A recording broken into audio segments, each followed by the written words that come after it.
wanna share your toys or communicate. I guess I'm just a play date to you. Assalamualaikum warahmatullahi wabarakatuh. Perkenalkan, saya Dita Amanda Putri. Di sini saya akan menjelaskan materi tentang layanan responsif, bimbingan dan konseling untuk anak usia dini. Layanan responsif merupakan pemberian bantuan kepada siswa yang memiliki kebutuhan dan masalah yang memerlukan pertolongan dengan segera. Tujuan layanan responsif adalah membantu siswa agar dapat memenuhi kebutuhannya dan memecahkan masalah yang dialaminya, atau membantu siswa yang mengalami hambatan, kegagalan dalam mencapai tugas-tugas perkembangannya, dan sebagai upaya untuk mengintervensi masalah-masalah atau kepedulian kepribadian siswa yang muncul segera dan dirasakan saat itu juga, berkenaan dengan masalah sosial pribadi, karir, dan atau masalah pengembangan pendidikan. Isi dari layanan responsif ini adalah hal-hal yang menjadi kepedulian anak dalam jangka pendek dan yang terjadi dan dirasakan pada saat ini, yang perlu mendapat intervensi bimbingan. Teknik pemberian layanan responsif dapat dimulai dengan mengamati anak didik untuk mengidentifikasi masalah, bersama dengan guru dan orang tua membuat program bantuan atau rujukan dengan ahli lain, melakukan pengawasan terhadap kemajuan yang ditujukan kepada anak didik. Sekian, terima kasih. Wassalamualaikum warahmatullahi wabarakatuh. Berikutnya, saya akan menjelaskan jenis-jenis layanan bimbingan konseling di pendidikan anak usia dini, yaitu sebagai berikut. 1. Layanan orientasi, yaitu layanan untuk membekali diri anak untuk memasuki suasana baru atau lingkungan baru. Anak akan mudah menyesuaikan diri terhadap pola kehidupan, kegiatan belajar, dan kegiatan lain yang mendukung keberhasilan mereka sebagai siswa.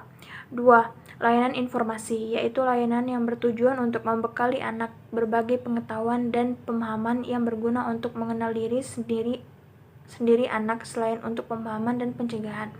3. Layanan penempatan dan penyaluran, yaitu layanan untuk memperoleh penempatan dan penyaluran secara tepat sesuai dengan potensi, bakat, minat, serta kondisi pribadi anak.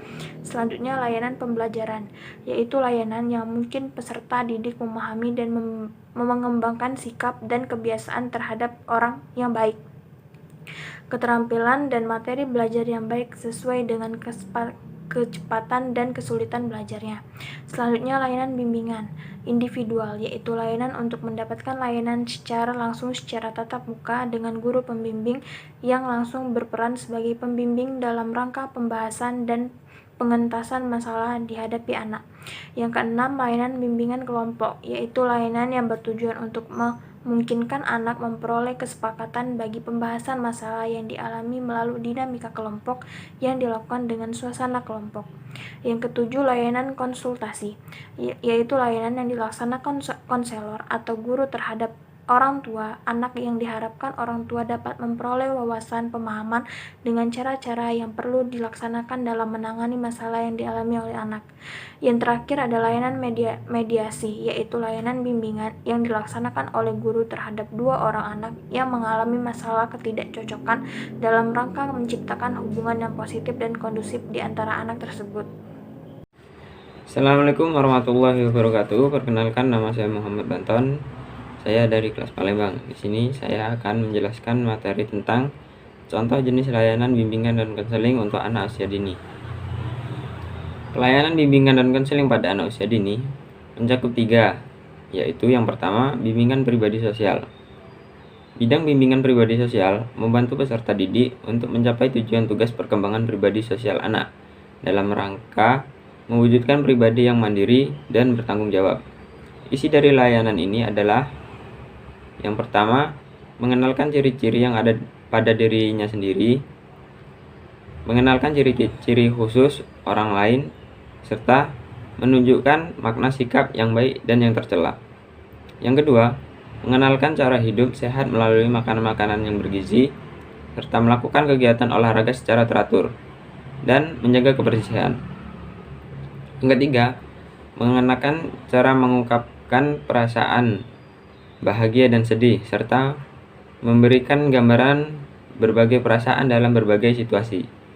Yang keempat, membimbing peserta didik menciptakan dan memelihara persahabatan, serta menjelaskan makna dari kerjasama.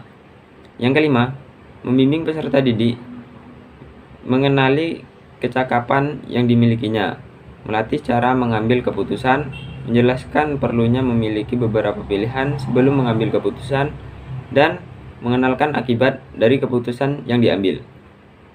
Yang kedua, bidang bimbingan belajar. Bidang ini membantu peserta didik mencapai tujuan tugas perkembangan pendidikan dalam mewujudkan pribadi sebagai peserta didik yang kreatif. Isi dari layanan ini adalah: yang pertama, mengenalkan cara merencanakan cita-cita. Yang kedua, menjelaskan apa arti suatu penilaian dalam proses pembelajaran. Yang ketiga, mengenalkan hambatan-hambatan dalam proses belajar. Yang keempat, menjelaskan tentang bagaimana melatih ketelitian dan kerapian. Yang ketiga, bidang bimbingan karir. Bidang bimbingan karir membantu para peserta didik agar sejak dini sudah belajar mengenal jenis-jenis pekerjaan serta memahami diri secara sederhana tentang lingkungan dunia kerja. Isi dari layanan ini adalah: yang pertama, mengenalkan jenis-jenis pekerjaan yang dilakukan orang dewasa. Yang kedua, mengenal kegiatan-kegiatan yang menarik. Yang ketiga, menggambarkan perkembangan diri siswa serta keterampilan yang dimiliki. Yang keempat, menjelaskan contoh-contoh orang yang berhasil. Mungkin itu saja yang dapat saya sampaikan. Wassalamualaikum warahmatullahi wabarakatuh.